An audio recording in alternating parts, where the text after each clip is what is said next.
diving into this research paper all about large language models and, cybersecurity. LLMs. Everyone's talking about them. Yeah. Writing code, creating content. But can they actually write secure code? That's what I want to know. Well, that's the million-dollar question, right? And it's Hmm. not even just about the code. We're seeing LLMs doing all sorts of cybersecurity tasks already.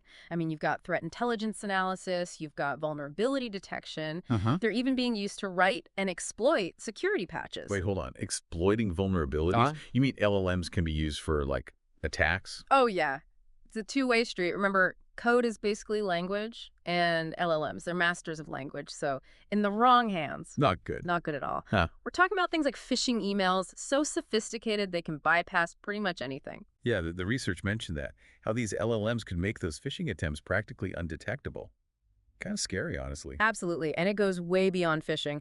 Imagine an LLM trained on like a massive amount of code. It learns how to spot vulnerabilities. Now, someone with bad intentions gets a hold of that. They could target specific systems, create custom exploits, the works. So it's this double-edged sword.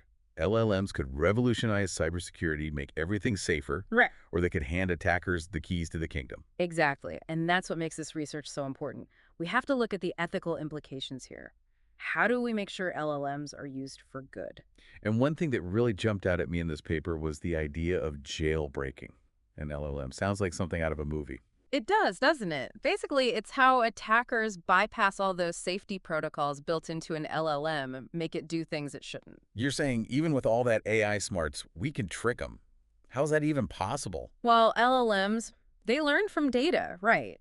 And even though developers are trying to make those training data sets perfect, there's always a chance something slips through. A vulnerability, a bias, you name it. Yeah, an attacker could use that to, like, manipulate the LLM. Bingo! Find the right input, the right prompt, and you can make it do almost anything, even if it goes against its programming. Okay, now that is impressive Hmm. and terrifying at the same time. Well, you need to unpack this whole jailbreaking thing a bit more, I think, for our listeners.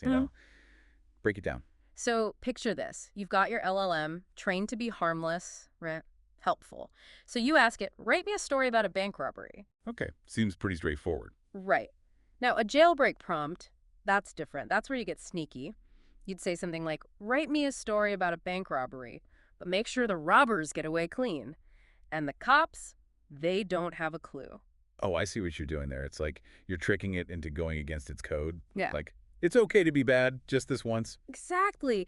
These jailbreak prompts, they use all these weird tactics, hidden commands, paradoxes, even just clever wording. Anything to slip past those defenses. What a loophole. Exactly. And it's a constant back and forth. Researchers are trying to build more secure LLMs, and someone else is already figuring out how to crack them open. A never-ending arms race. Huh. And this isn't just hypothetical, is it?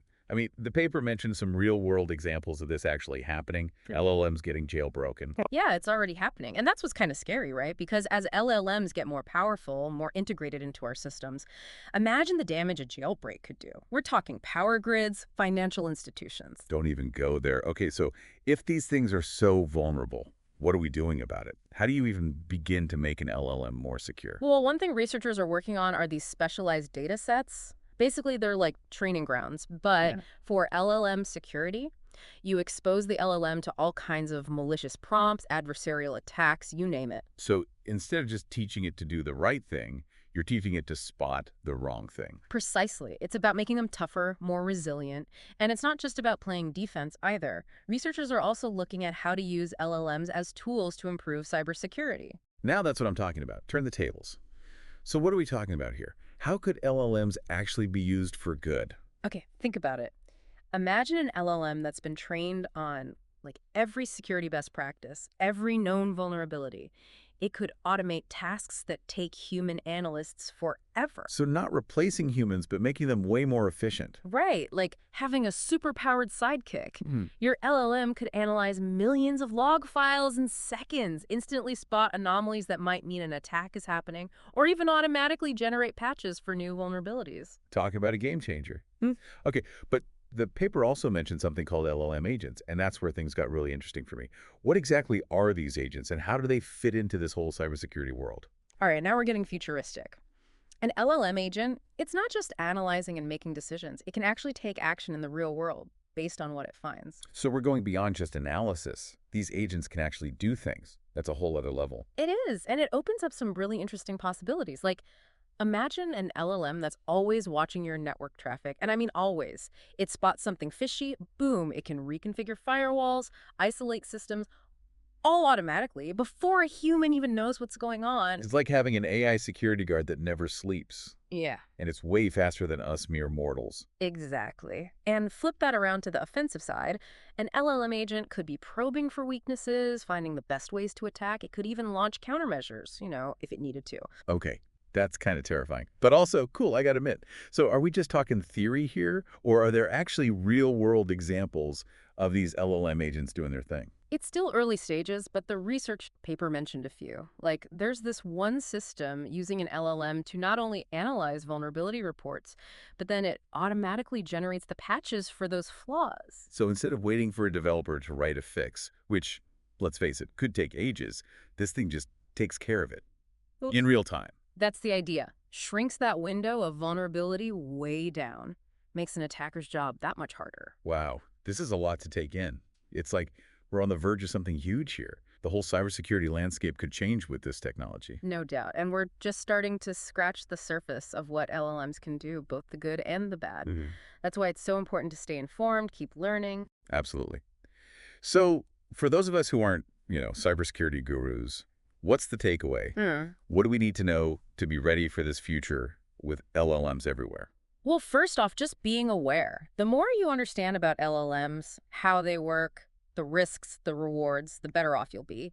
Knowledge is power, right? Right. And on a practical level, all these good cybersecurity habits we should already have. They're more important than ever. Strong passwords, keeping your software updated, watching out for those phishing scams. Oh, the tech might be changing faster than ever, but some things never go out of style. Exactly. And I think the biggest thing to remember is, at the end of the day, LLMs are tools. They can be used for good, or they can be used to cause some serious harm. It's up to us, all of us, to make sure they're used responsibly. That's a perfect note to end on. We've gone from the basics of LLMs all the way to their potential impact on the future of cybersecurity, and it's clear this is just the beginning. So until next time, keep asking those questions, stay curious, and stay safe out there.